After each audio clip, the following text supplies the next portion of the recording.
Recently, we unboxed and reviewed the Infocus m810.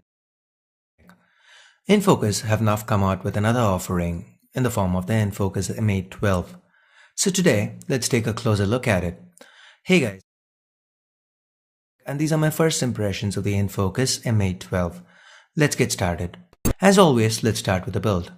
To the front, on top, we have the earpiece, sensors, and an 8-megapixel front-facing camera. A 5.5-inch display follows that, and we just have the Infocus branding at the bottom. No capacitive keys here this time around. To the back, we have the 4G branding, Infocus branding, and the 13-megapixel rear camera that's sandwiched between the secondary noise-cancelling microphone and the dual LED flash. The 3.5mm headphone jacks found up top, volume and power buttons to the left, primary microphone, speaker, and a micro USB port at the bottom. This phone also has support for USB OTG, so that's great. To the right, we have two slots. One's a SIM card slot, and the other's a hybrid slot where you could either pop in a SIM or a micro SD card. 5-inch IPS LCD display on board.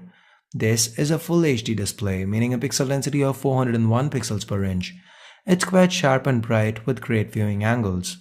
The specs underneath haven't changed a lot since the m810. The Infocus m812 is still powered by a Snapdragon 801 chip. That's 4 Cray 400 cores clocked at 2.5 GHz each, coupled with an Adreno 330 GPU and 3 gigs of RAM this time around. We still have just 16 gigs of onboard storage, but that's at least okay given that it has support for USB OTG and even a micro SD card.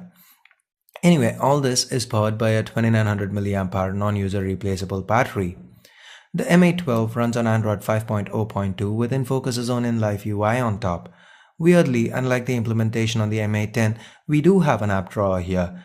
It's more akin to stock Android, and that's a good thing.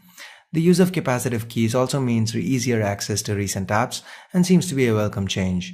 Swiping anywhere on the screen gives you home screen options. There are app shortcuts on the lock screen. The user interface feels pretty smooth for the most part. The camera also seems okay. The shutter speed's a little slow. We have some modes to the sides and the regular options.